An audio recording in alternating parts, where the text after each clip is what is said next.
Adajan police સ્ટેશનના blackmailing કેસમાં ફસાયેલા આરોપીઓના પરિવારને ફોન કરી લાજપોર જેલના જેલર તરીકે ખોટી ઓળખ આપી ધાક ધમકીઓ આપી જેલમાં સુખ સુવિધાઓ આપવા અંગે પૈસાની માંગણી કરનાર નકલી જેલર આરોપીને પકડી પાડી આગળની કાયદેસરની કાર્યવાહી કરતી સુરત શહેર સચિન પોલીસ સ્ટેશન ખાતે લાજપોર જેલના જેલરની ખોટી ઓળખ આપી જેલમાં રહેલા આરોપીઓના સગા સંબંધીઓને મોબાઈલ ફોનથી ફોન કરી પૈસાની માંગણી કરવા બાબતે ગુનો દાખલ થયેલ હોય જે ગુનામાં સંડોવાયેલ આરોપીઓને પકડવા તથા કાયદેસરની કાર્યવાહી માટેની સૂચના અને માર્ગદર્શન અનુસંધાને police inspector Shri P N Vaghela નાઓની સૂચના અને માર્ગદર્શન હેઠળ તેમજ સર્વેલન્સ સ્ટાફના police inspector Shri N D. Damor નાઓના નેતૃત્વ હેઠળ Sachin police station part A ગુનો રજિસ્ટર્ડ નંબર 2025 ભારતીય ન્યાય સંહિતા સન 2023ની કલમ 204-356 મુજબનો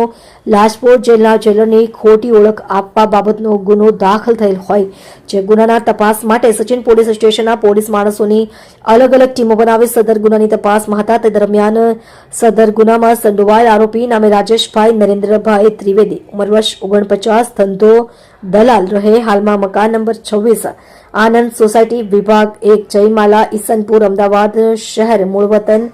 સુથાર ગલી જવાહર ચોક સુરેન્દ્રનગર નાઓ અમદાવાદ ખાતે પકડાયેલ હોય ત્યાંથી સુરત શહેર સચિન પોલીસ સ્ટેશન ખાતે લાવી આગળની ઊંડાણપૂર્વકની કાર્યવાહી હાથ ધરવામાં આવેલ છે।